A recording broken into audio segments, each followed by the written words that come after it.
Hello and welcome to the Paddock Pass podcast, brought to you by Fly Racing, KTM and Renthal Street. Check out renthal.com for all the parts for your bikes. On today's podcast, we've got Neil Morrison. You're very excited about this, and we've got the chance to talk openly, freely and without prompt about Sepang 2015. Neil, how exciting are you for this?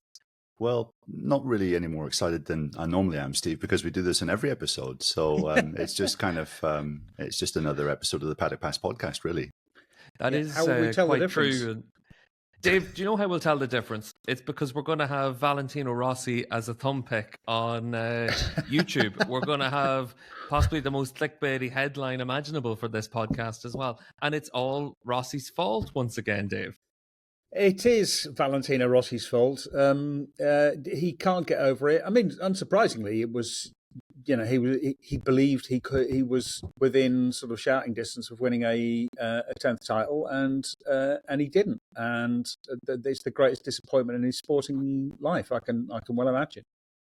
And obviously enough, Neil, it also gave plenty of other people the opportunity to stick the boot in on Rossi, and they weren't afraid to do that. There was a lot of comments from a lot of his ex-rivals, just very keen to be able to stress the point that it was Rossi that made these mistakes. Yeah. These are obviously comments that come from a podcast that he did with Andrea Migno. Mig Babol, I think is the name of Andrea's podcast, which is really good, actually. It's worth checking out. It speaks to a lot of Italian racers. It's all in Italian, but they do have English subtitles. And Rossi did like a two-parter. The second part was released last week. And I mean, I think it's worth stressing that like the conversation with Rossi wasn't just about him airing his grievances at Marc. It was a 2-hour basically Rossi special in which he went through all aspects of his career. But obviously the section on 2015 is the one that caught all the headlines. As Dave said, you know, it still seems to be something that has, it's like something that's nagging away at the inside of him. I think some of his comments were interesting and rang true. But then I think he was also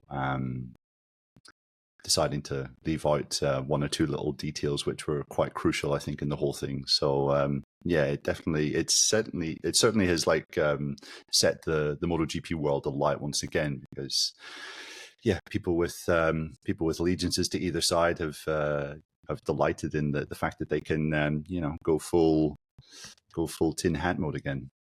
Yeah, and we don't need much encouragement for that.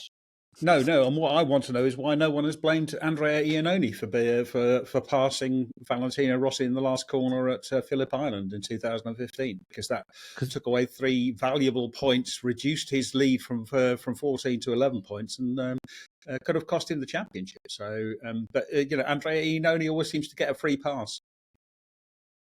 Yeah, it's never Andrea's fault, as Andrea is always quite keen to stress as well.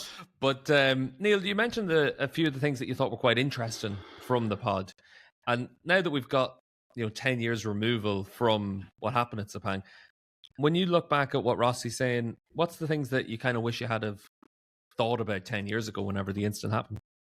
Well, what his breakdown of it was that it started in 2015 in Argentina, when Rossi caught Marquez up with, I think, 2 or 3 laps to go, passed him, and Marc rode into him. And at that point, he was like, "What are you doing riding into me when I've just passed you? It's clear that I'm faster than you, and I have the speed to pull away from you. So why are you riding into the side of me when I've just overtaken you?" He didn't really mention the fact that he knew that Marc was to his right, and he kind of pulled across, and caused you could argue caused a bit of a crash there. But he then went on to Assen, and obviously the last corner at Assen was a memorable moment in that season. And it was quite interesting just how he described Marc after that race, fuming in Parc Ferme that he had lost it, and really angry that Rossi had the temerity to basically just pick up his bike and run across the gravel trap. Now, that wouldn't be allowed in today's day and age with track limits warnings, but that was kind of before that particular era of MotoGP. And Rossi made the very fine and salient point that he had gone into that last chicane absolutely on the limit, as fast as he possibly could. There was no way that someone could have cleanly overtaken him and still made the corner such was the speed that he was carrying into that final chicane. Yet Marc tried anyway, and Marc essentially pushed him off the track, and there was some contact there. And then Rossi's version of events was that someone told him that after that race, Marc was so furious that him and Emilio Altamora were walking around the paddock saying, "We're going to try and make Valentino lose the championship. He better watch out." And a couple of people were apparently saying to Valentino in the weeks after that, "Just be careful of Marc, just be careful, because he's going to maybe try and get in the way." So, I mean, this is stuff that I can't prove. This is, you just have to take Valentino's word at this point. And then his comments about Sepang. I mean, we have been over this many times before, but yeah, he felt that Phillip Island, as Dave said, that was Marc. He thought that Marc had so much margin that he could have just cleared off and won by 10 seconds in that particular day. Instead, he chose to fight amongst the group. And it just always baffles me that he leaves out the crucial detail that Marc decided to overtake Jorge Lorenzo on the final lap. Right? If he really wanted Lorenzo to win the championship, he would have sat behind him and finished second. But instead, he decided to take 5 crucial points off Jorge, and that was a really big amount at that particular point in the championship. Down around Lucky Heights and what is MG on the final lap. So then Rossi gets into the well-known Sepang thing, and Dave, do you want to take over? No, honestly, it's so tedious. It really is. To be honest, I haven't even watched or read any of it because it's just rehashing the same old nonsense, really. It's someone else's fault for that this happened when.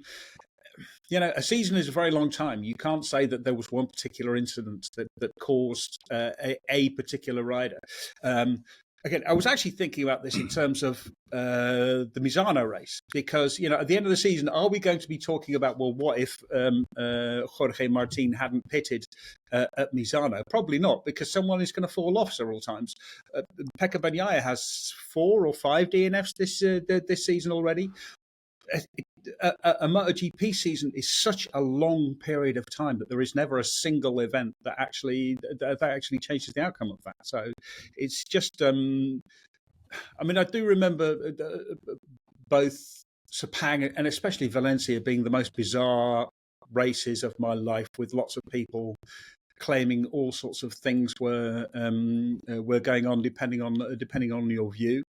I've heard from people inside Honda who believe that Valentino Rossi knocked Marc Marquez off at Austria on purpose. I think I don't believe that. I didn't believe it at the time.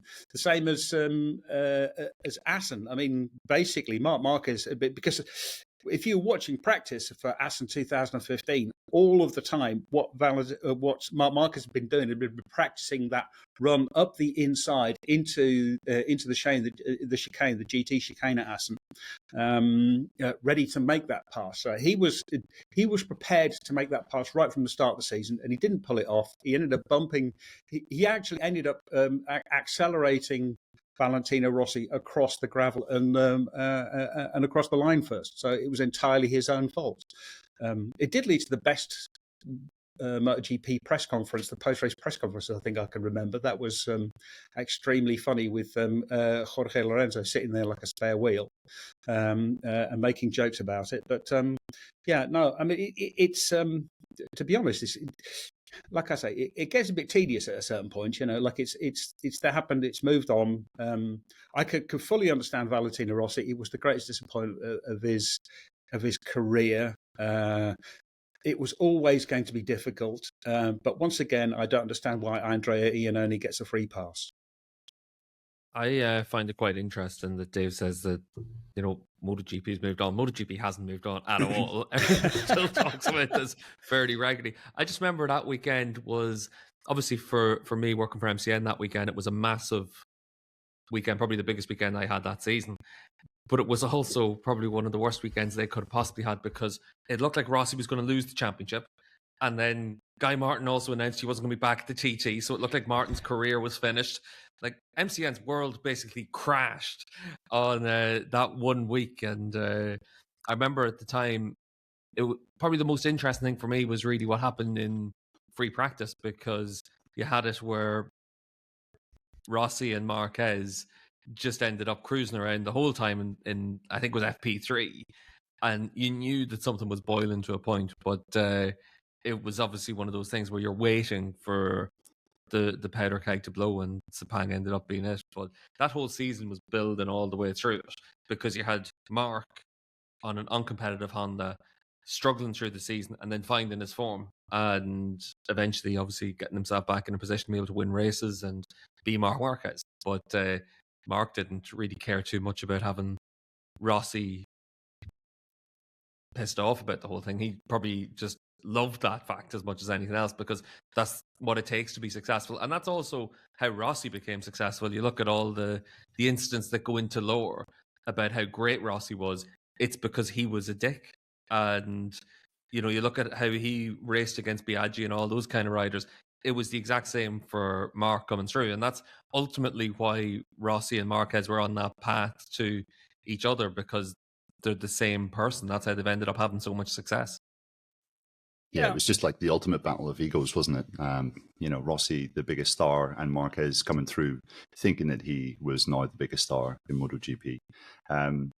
Just one thing that, Rossi's point of view from Sepang was that he made the outburst on the Thursday press conference, saying that was because of the Phillip Island race, and he was basically uncovering Mark, and the intention was to say, like, look, I've uncovered you. Everyone can now see what you're doing. So go away and leave me alone. And there's no doubt that was probably the biggest wrong take and wrong strategy that Rossi had ever performed in his career, because how Mark reacted to that was completely different. And, you could say, I mean, from my point of view, I don't think many people watched that Phillip Island race and would see Rossi's point of view in that. Most people would say it was a good race, it was a fair race. Mark was scrapping with Lorenzo as hard as he was with Rossi. Iannone was scrapping with Rossi harder than Mark was. What happened in Malaysia on the Sunday and then at Valencia was obviously a consequence of what Rossi said on the Thursday. And some people might say, fair enough, he deserved it, because, I mean, he did go in 2 feet on Mark. It wasn't like he just said, he's being a bit silly. It was like a planned attack with, a lot of pretty fierce and spiteful comments. So, someone like Marquez, who had won the previous 2 MotoGP championships and was on course to be one of the best ever, he obviously wasn't just going to take that lying down. So, it was an interesting take. And I think that the big irony of the whole thing still is that by getting so hung up on 2015, Rossi actually lost arguably, well, I'm not going to say a better chance, but just as good a chance to win a championship in 2016. Because 2016 was the first year of the Michelin's, first year of the Spec Electronics, and it was a total free-for-all. We had, 9 different winners that year. No one was able to really create something super consistent. And there was a couple of moments where Rossi was just a bit too desperate and a bit too angry at the start of 2016. If you had a completely calm and focused Rossi on top of his game, I think he would have been able to have built up a real head of steam in the first part of that year before everything got very random mid-season. And I think 2016 was arguably just as good a chance for him to win the championship. But a few big mistakes, crashing out of the lead at Assen in the wet obviously was the most memorable one. A bit of bad luck as well in Mugello, where his engine blew up. But I think that's also a big irony, because I remember 2015 thinking this was his last chance, but really it wasn't. Yeah, and then you also had it, Neil, in Kota as well, the crash. Whenever there was a good opportunity there was points on offer. And I think halfway through the season, or maybe up to Assen, I think he was 20 points down on the championship lead with those 2 or 3 retirements as well. So there was a real chance in 16 to be able to get that championship. But like you said, the eyes were taken off the prize. Yeah, I think he was very unlucky at Mugello that his engine blew during the race, where Lorenzo had blown during, was it the warm-up or during practice? I think it was during the warm-up, and so he got a fresh engine and managed it. And Valentino Rossi did come incredibly prepared to the Sepang 2015 press conference, because I think he walked in with a sheaf of timesheets, and he was sort of going through, showing the Italian journalists the sector times and all the rest of it, saying, "See, he could have done this." But he, as you say, he took his eye off the prize. He could have had, if he hadn't have been so sort of focused on it, then he could have had another fair shot in 2016. Yeah, I think it was one of those ones as well that, like, when that press conference happened, I know you were there with me, Neil, and both of us were kind of looking at, like, what's he actually talking about over there? But as the weekend went on, you could see just how much of a knife edge things were for Rossi. But now, in terms of why we're really finding this to be interesting to come up at this stage, Neil, is the fact that Marc now has to dredge his way through all this again. And it's probably a good thing that he has to do it now rather than at the start of next season, whenever he's a factory Ducati rider. Obviously, the expectations are to be that championship contender next year. At least now he can kind of deal with all these questions for the remainder of this year and then start next year fresh. Yeah, I mean, I just find the timing of this quite interesting, because it's come out just as Rossi's coming into his best form. Rossi has said this just as Marc is coming into his best form. And, Marc just happens to be going up against Rossi's prodigy for the championship. So, this, I would imagine, is going to provide yet more motivation, more fuel for Marquez's fire in the final part of the season, which, will we be looking back on this as a moment when, which really kind of spurred Marc on towards fighting for the championship in the final couple of races? I don't know. So, I find it bizarre that Rossi chose this time to kind of release this particular podcast with, knowing full well that this kind of tirade would probably go viral.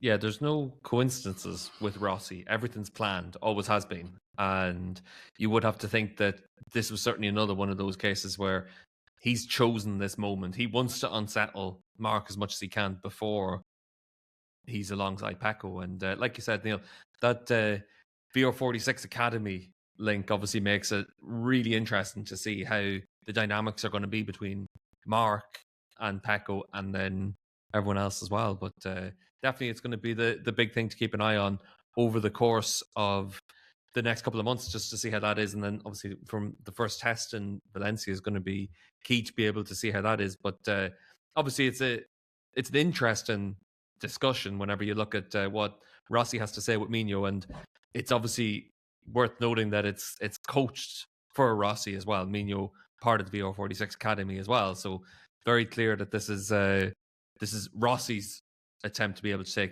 give his takes on it, Dave. But we'd love to hear what Marc has to say about it. I remember I interviewed Marc at Jerez just after it, and it was one of the few times when Marc was actually seemed to be very honest. I know Alzamora wasn't happy that I had grabbed his rider without Emilio there, but there was a Honda press officer there. The Honda press officer didn't mind too much. Yeah, no, exactly. I mean, the impression I got, because, I mean, the thing is, you never hear Marc talk about 2015. It's like just not one of those things. He never brings it up. He never brings it up unprompted, which is what, I think Valentino tends to do. For me, what does it mean for 2024? What does it mean for 2025? I don't think it makes a blind bit of difference. I think it's going to make precisely zero difference. It's also the sort of thing that Marc uses to feed his motivation. As if he didn't need enough motivation to try and beat Pecco Bagnaia anymore, having his main rival, having Valentino Rossi sort of like complaining about him, I think it's just going to wind him up even more. It's just going to make him want to. It's going to push him even harder to try to beat Pecco, just to show everyone who's boss.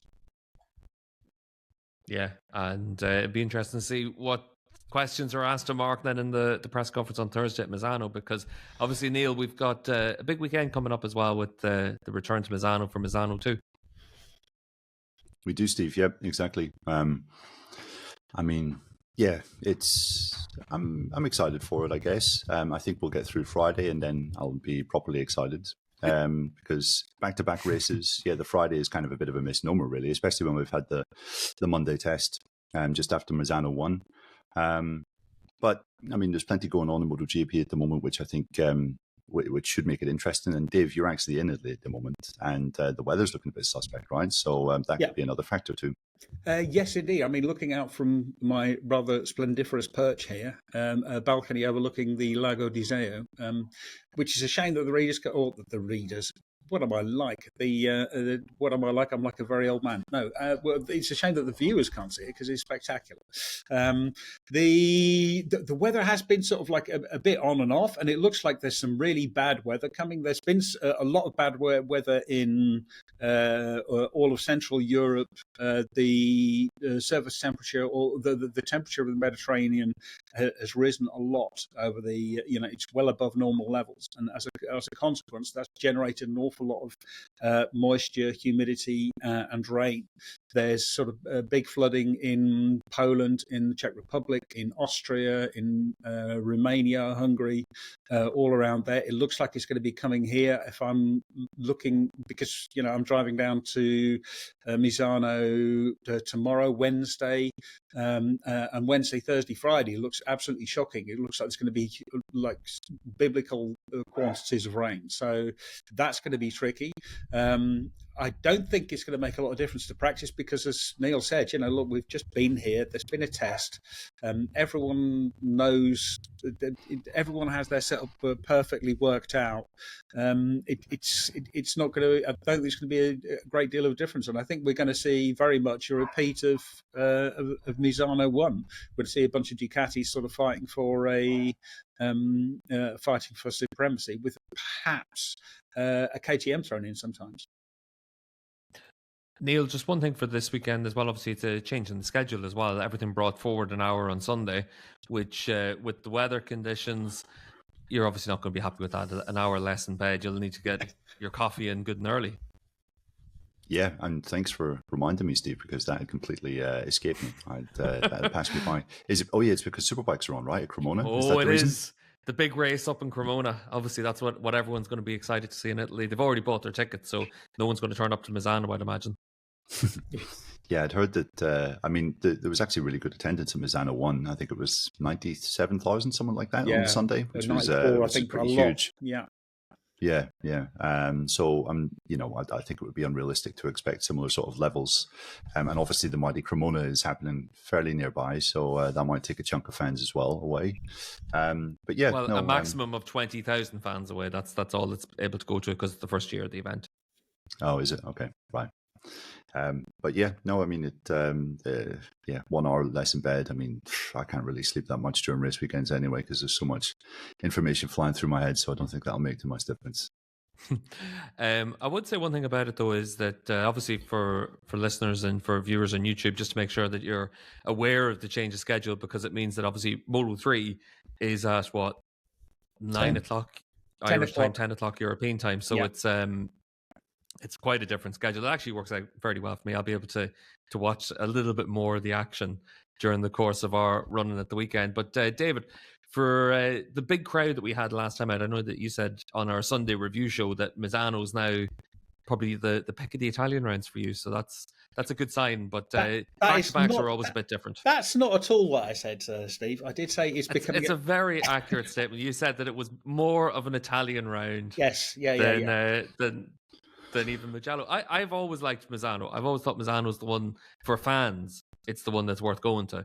And then probably with the back-to-back, the second one's the one to go to as well, just because it'll be that little bit quieter.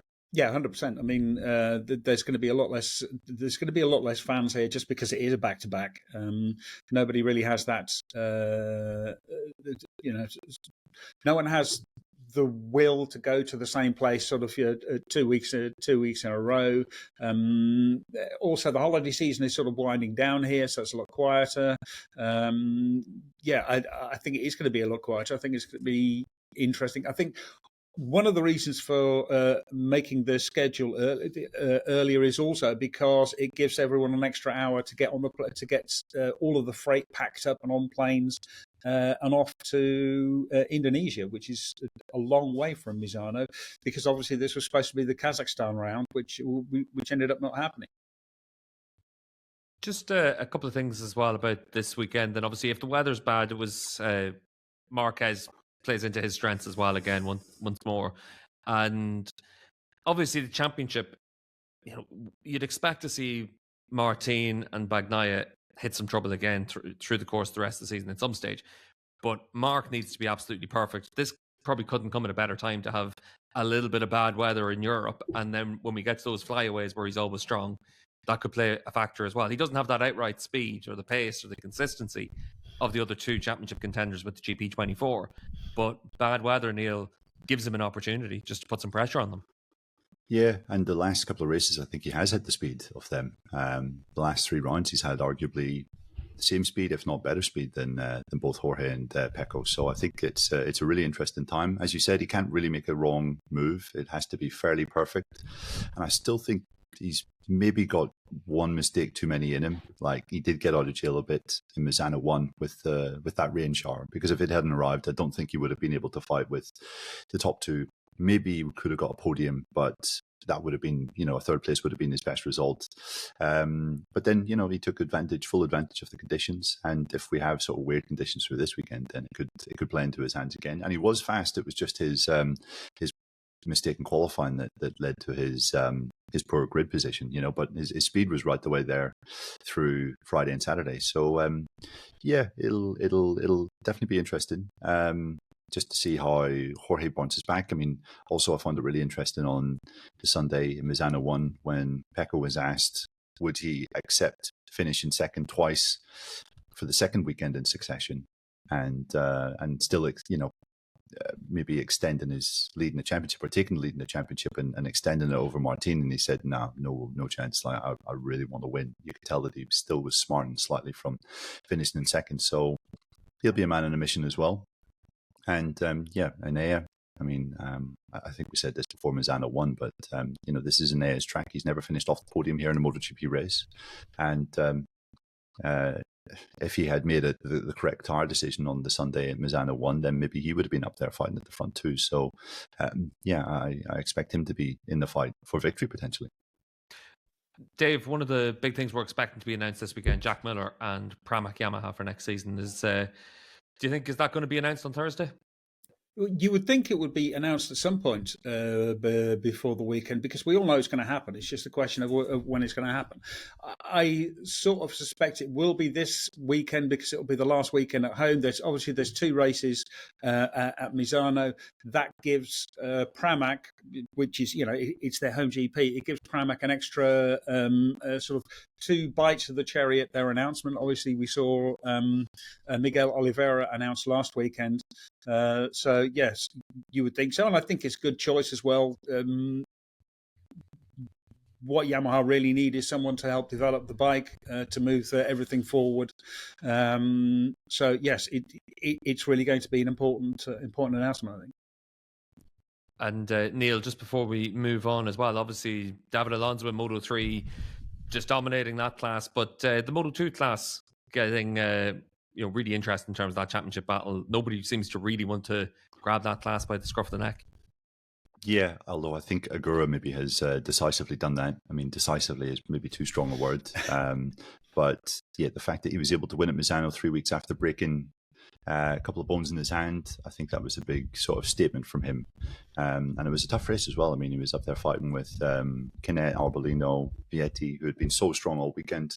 And profiting from Sergio Garcia's tough time as well. So yeah, it's going to be interesting to see whether anyone will actually be able to live with Agura from now until the end of the season, because his team have been saying for the best part of a couple of months, like, if we can get to the flyaways still within a chance of or still within a good couple of points of the lead, then the flyaways are our territory. So I think maybe where we're going to see Agura really assert some authority on it now. So let's see. But then Moto2's been so up and down this year that you can never be totally sure. Yeah, it's 6 points in the last 3 races for Garcia. He hasn't been on the podium in 5 or 6 as well. Just for him, Neil, this is a massive weekend. We saw how much the pressure was getting to him last time out whenever he came back into the pit box. Like the sheer volume of interest in him in the Moto2 class is going to be massive this weekend because everyone wants to see how he reacts to what happened last time out. Yeah, and his race last time out wasn't that bad. He came through from outside the top 20 to finish 12th. It was obviously disappointing, and he lost the championship lead. But by the same token, there were signs there that he was refined some confidence, refined some form, and he's had 10 days to heal up because he's had, I think, 2 pretty sore shoulders. One which he damaged in the qualifying crash in Aragon. And then the other that he got damaged on the Friday morning at Misano 1. So, fully fit Sergio this weekend.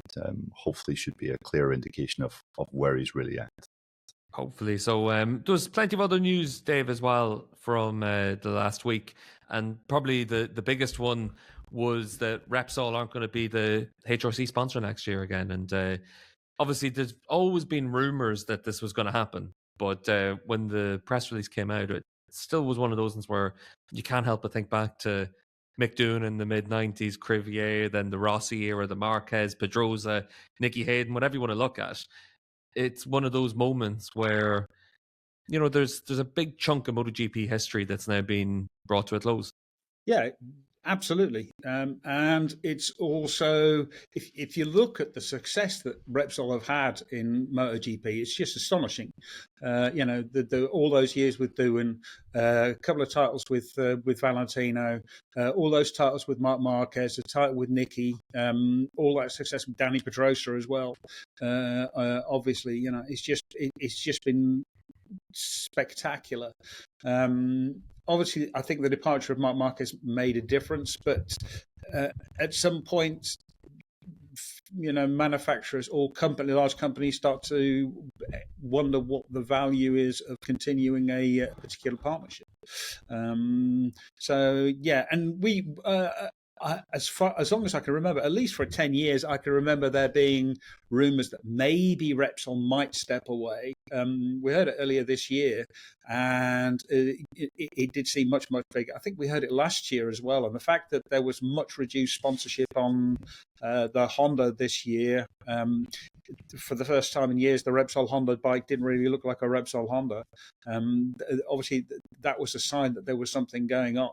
So, yeah, and I think it is interesting. It makes Repsol-Honda, or it makes Honda, I think, or the factory Honda team, perhaps also a slightly less Spanish affair. The Repsol-Honda team always felt sort of very Spanish. Also, I mean, you had riders like Alex Crivier there. Historically, there was always at least one big Spanish name there, and they've gone. So, yeah, it's going to be interesting to see what happens next. I mean, Honda will be their own title sponsor in the same way that Aprilia are their own title sponsor. So yes, it's an interesting next chapter. Joan Mir, Dave, there's a huge Spaniard still there. How could you overlook him? Yes, indeed. But yeah, you're right. 15, I think it's 15 Premier Class titles, 183 wins, 455 podiums. So the press release said anyway. I mean, those are pretty staggering numbers. Just having spoken to one or two people around the situation, I mean, yeah, I think Dave's right. There were definitely indications at the start of this year when the Repsol presence on the side of the fairing was greatly reduced that maybe there was a little bit of tension or difficulties with the relationship and with the partnership. And from what I've heard from the Honda side, it's not being greeted with despair by HRC bosses. I think it's maybe seen that it was just the right time for both parties to go their separate ways. And obviously, Marc Marquez leaving was a big impact. The fact that Honda's in its worst moment in MotoGP history is also another reason, I would say, as well.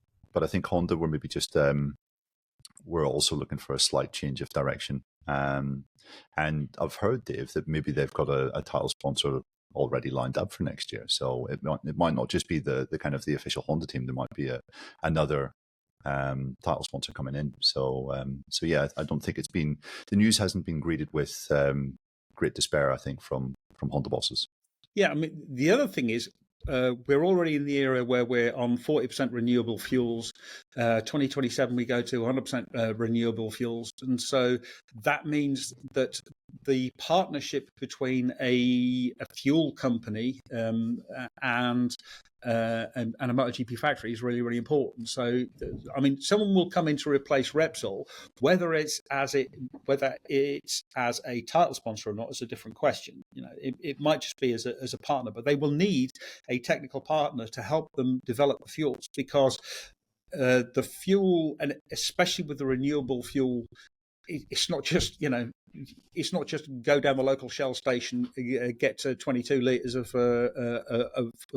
premium 98 octane fuel and stick it in the tank. It's specially developed fuels which are developed in partnership within the combustion chamber to ensure that combustion works as efficiently as possible, to extract as much power as possible within the constraints set out in the rule book. So there will be some kind of a fuel partner. The question is who that's going to be. I mean, Honda already have a second, there is a Honda team with a fuel partner, which has produced some rather spectacular liveries. So maybe that fuel partner can be persuaded to move up to the factory team.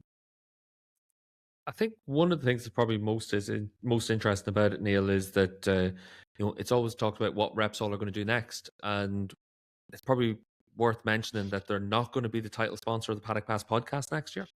But obviously enough, from their history together, it is one of those situations where their link is far more than just in MotoGP. So that this is a massive moment for HRC in general. So it's going to be interesting to see how they deal with that and what they're able to do. But like you said, with Joan Mir in there, they should still be attractive to a leading Spanish company to be able to come in there. But the results that they're getting make it very difficult for them to make a change. And that's also one of the things that's quite interesting for one of the other talking points that we have in MotoGP at the minute, the engine freeze in 25 and 26. Yeah, it looks like there will be an engine freeze agreed at the Grand Prix Commission meeting this weekend. This was reported by Oriol Puigdemont, who seems to be the best informed journalist in the MotoGP paddock at the moment, and has been for the past couple of years. Anyway, what looks like happening is, because of the rule change in 2027, everyone is starting to work towards and develop their engines for 27, and to cut costs, reduce the amount of money spent. They want to stop engine development for the next 2 seasons, with the exception of factories in category D concessions, which is basically Honda and Yamaha at the moment. They will be able to continue to develop their engines to some sort of there is a certain amount of irritation about this, because there is there are persistent and very credible rumours that Yamaha are building a V4, and this would give them 2 years to develop a V4 before going to 2027. And entering it properly, and that, I think, is going to really. There are some factories which are really not at all. Aprilia in particular seems to be quite irritated that they're not going to be allowed to continue to develop their engines while they're doing it. And also, it sort of fixes everything in place as well. Right now, Ducati have the best engine, and if they've got the best engine, if they can make a small improvement next year, KTM will have a bit more work to do. Aprilia would have a bit more work to do. It stops them from sort of being able to catch up with Ducati, who are just dominating the championship at the moment. Neil, just in terms of that engine development, then, just before we move on, obviously for Yamaha, the talk of the V4, we've always heard rumours of it, but looks like there's a little bit more substance to that now than there has been in the past. Yeah, definitely. I mean, I agree with Dave. Oriol is extremely credible, and when he reports something, then it's pretty much bang on the money. more often than not. In fact, 99% of the time it's bang on the money. So yeah, you have to sort of take those claims seriously. I think Fabio Quartararo was asked about it in Aragon on the Thursday. We were asking him about different engine configuration specs, and someone mentioned, "Oh, what about a V4?" And he said, "Well, stranger things have happened." And then we were like, "Really?" And he said, "Well, who knows?" So in that moment, because I think we talked about this in one of our note shows, maybe on the first day at Aragon, Dave, it was certainly he wasn't ruling it out. That's one way of looking at it. And yeah, I think Alex Rins was saying to some of the Spanish journalists at the Misano test that they've tested 7 different engine configurations this year, which is a crazy amount. It does show you the work that Yamaha is putting in. We haven't seen the full benefits of it just yet, but I think, as we've said a few times on the show previously in previous weeks and months, the message has got through to Yamaha HQ. They are moving heaven and earth, it seems, to try and get their MotoGP project back on the right track. And we might not be seeing the results of it just yet, but you imagine with the effort that's going in and the expertise that they're recruiting, Pramac, 2 good experienced MotoGP riders, building a base in Moto2 as well. I mean, I think they're all really positive steps for Yamaha going forward. So yeah, I mean, it seems it would be a massive deviation for the brand to go V4, but I think this year they've shown that they're opening their minds to all sorts of possibilities. Yeah, I still think. Oh, sorry. No, I still think it would be a massive mistake because when you change from an inline 4 to a V4, everything changes. The entire motorcycle changes. So it's not just what we'll do is we'll build a V4 and we'll slot it into the existing chassis. They have to completely change the entire bike, the entire configuration of everything. The center of gravity changes, the place where the crankshaft is changes, the weight distribution changes. They have to change absolutely everything, and there's so much that you gain from experience, from building a particular engine configuration in a long time, that when you switch, it means you're basically throwing away a couple of seasons to be able to catch up. So, if they were going to introduce, they would need to introduce it next year, and it doesn't really sound like the thing is going to be ready for next year. So yeah, we shall see. Just out of curiosity, Dave.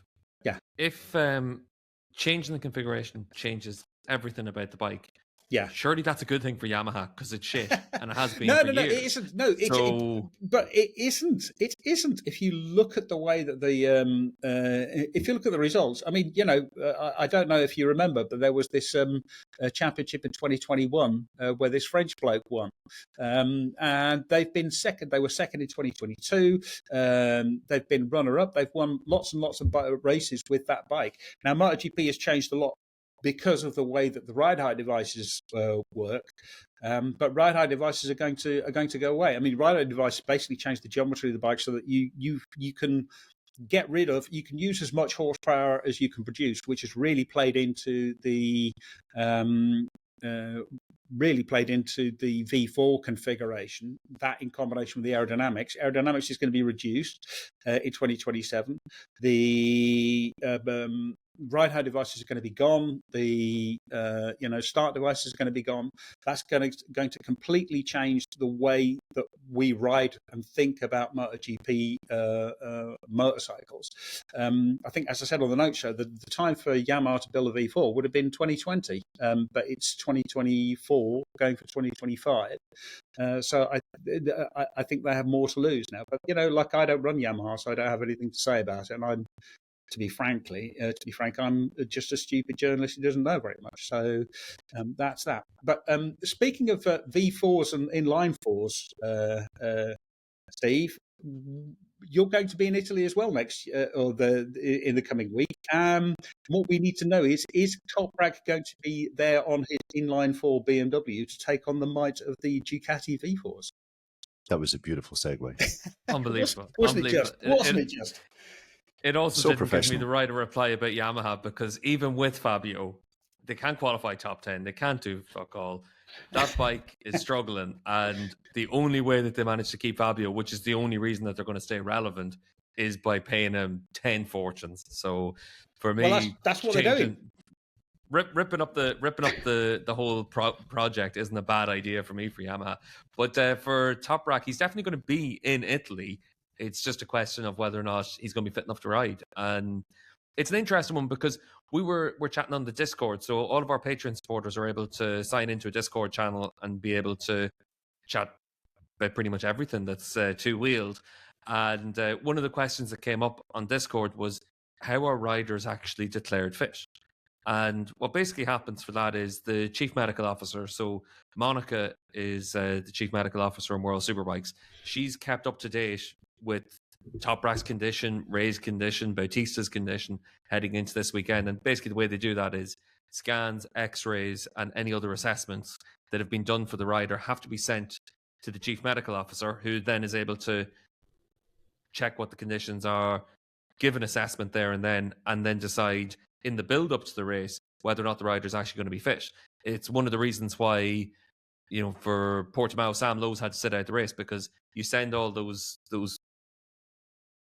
x-rays and scans and everything like that to the officer, and then they will say, well, you're not going to be fit enough to compete, so don't even bother turning up. And the rider then has to be declared unfit. If the rider shows up to the race, they're then given a fitness test, which again is done by the chief medical officer, and it's up to them to give them the okay or to say no. Now, what's interesting with Toprak is because he obviously missed the last race in Magny Cours, he's then declared unfit and is needed to have a fitness test in the build-up to the race. So because he's already missed one race, it's probably a little bit easier for the FIM to rule him unfit again. So he'll actually have to do a lot to prove his fitness coming into this weekend.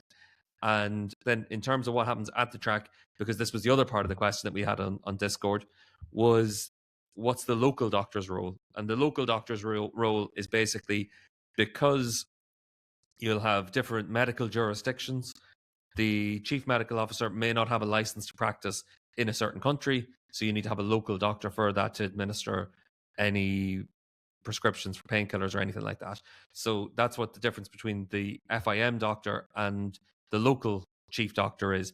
But in Italy, we'll be able to see whether or not Toprak's going to be able to be declared fit or unfit.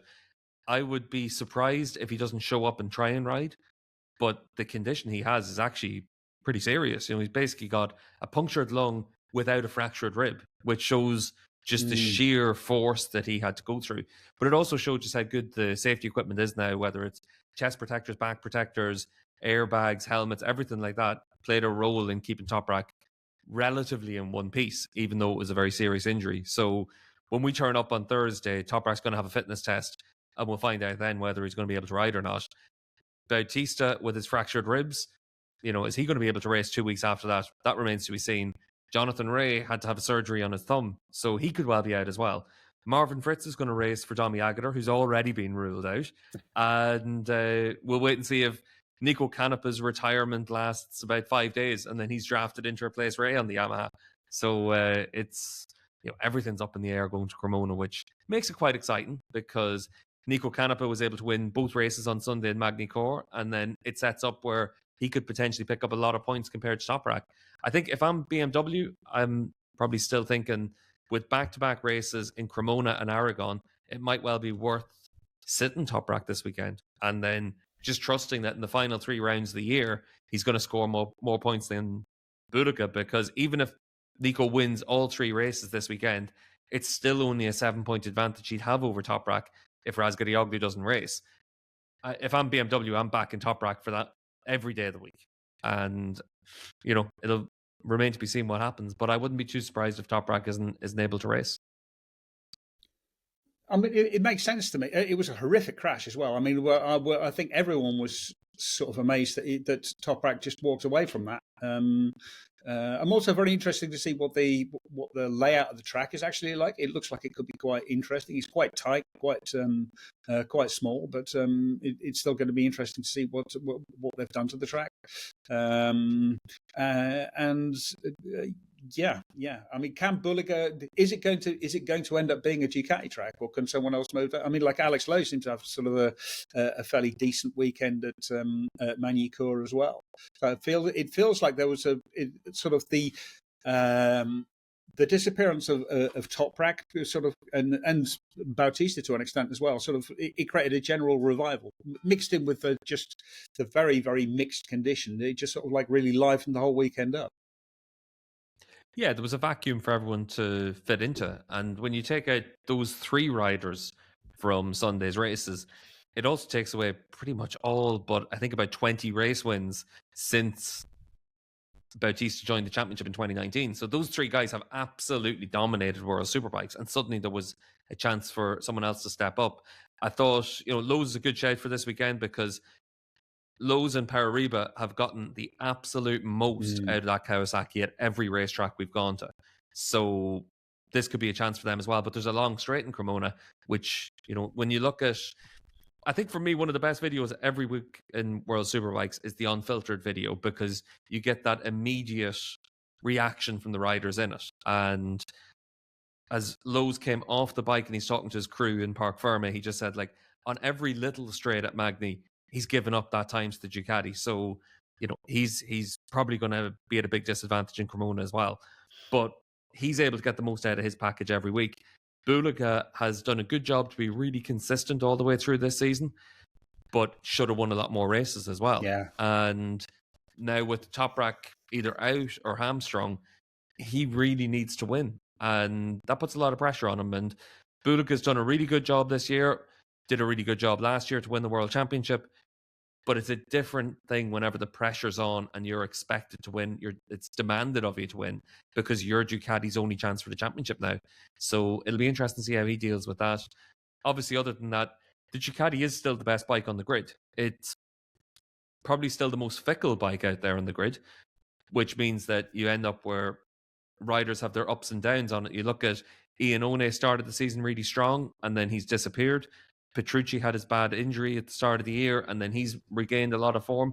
So maybe Petrucci views it as this is an opportunity to be able to pick something up. It's hard to know until we get into the weekend how everyone's going to fare out, but pretty much everyone's tested at Cremona. There was 2 different tests, so they'll know what to expect going into the weekend. Should be a fun one. And I recommend all of our listeners, if you haven't already, to go back and listen to Steve, Gordo and Ivo talk about that dramatic weekend at Magny-Cours, because it was very, very interesting and told us pretty much exactly what happened. So yeah, good work on that, Steve. Yeah, agreed. Yeah, it was great to have Ivo back on it because having the third voice always helps. And I thought that, Ivo's been incredibly busy since he got his new job at Speed Week. So it's been good to have him back on the pod. But Neil, we've also got a lot of additional content on Patreon. I've got a few Race of My Lives that have gone up. I think Eugene Laverty's up there, Michael van der Mark, Alvaro Bautista, Johnny Ray's coming up as well. And it's basically those riders just given 10 minutes to talk about one race that meant a lot to them or was their best performance or one reason or another. But Neil, you also had a good interview up there with Senna Aegis. Yes, exactly. Yeah, 1 or 2 audio issues at first, Steve, but I think you rectified that, so thanks for doing that. But yeah, spoke with Senna, who's obviously in his first full season as a Moto2 rider this year. Spoke to him about the challenges of stepping up into the Moto2 World Championship, what he's had to change, what he's had to adapt to, and how excited he is to race in front of his home fans at Phillip Island in a couple of weeks' time. So yeah, very. I mean, I think very highly of Senna. I think he's got the mindset to go right the way to the top, and I think he's done a pretty solid job for his first rookie season in a really demanding class in pretty demanding circumstances. So yeah, go check it out. It's available for all of our Paddock Insiders. So yeah, sign up patreon.com/Paddock Pass Podcast to be able to access that. And you really should sign up as an annual Paddock Insider. It gives you a 10% discount. So instead of $10 a month, it's, I think, $108 for the year. So it works out as really good value. But Dave, more importantly than that, if you're an annual Paddock Insider, you get the chance to win 2 Paddock passes to one of the end of season Grand Prix. So from Motegi onwards, we're going to be able to give one of our Paddock Insiders 2 Paddock passes to a race. And Dave, there's nothing like being on the inside, and you really get that opportunity at one of these end of season rounds. Yeah, exactly. And, one of those rounds is going to be the one where the championship's going to be decided. So it's definitely going to be worth it. It's always interesting to wander around the paddock anyway. You do get to see so much more. You get a chance to speak to people. You get a chance to get an autograph and a photograph if that's what you want. So yeah, well worth it. And these things are rarer than hen's teeth. So sign up. What's quite good is I've just checked on Patreon as well. We have 155 annual Paddocks insiders. So if you sign up, you've got a 1 in 156 chance of getting into the paddock. So you're never going to get odds like that. That's what makes this competition quite good. We ran one earlier in the year, and Chad went to, I think it was Saxon-Ring, Chad went to, and really enjoyed it. So this is an opportunity for someone else to go and be able to get yourself in the inside. We're going to try and run these a few times each year, but this is our end of season one. So from Motegi until Valencia, you'll have the chance to be in the MotoGP paddock. So check out patreon.com/Paddock Pass podcast and sign up as an annual paddock insider. We'll also have on Patreon all the way through this weekend our paddock notes show. So Thursday, Friday, Saturday, we'll be able to bring you all the latest news from the MotoGP paddock. And then on Sunday, we'll have our normal review show. We also have the Discord channel available for all of our Patreon supporters. So a great way to be able to chat with other MotoGP fans. Very informed discussion as well. So during the course of a Grand Prix weekend, always really interesting for that. And we also have on Patreon, we'll have our Patreon questions and answers show next week, where we'll be reviewing all the action from Misano 2 as well. So check out patreon.com/Paddock Pass podcast to sign up for all of those added extras. As ever, a big thanks to KTM, Fly Racing, and to Renthal Street for supporting the Paddock Pass podcast. We'll be back on Sunday night looking back at all the action from Misano 2.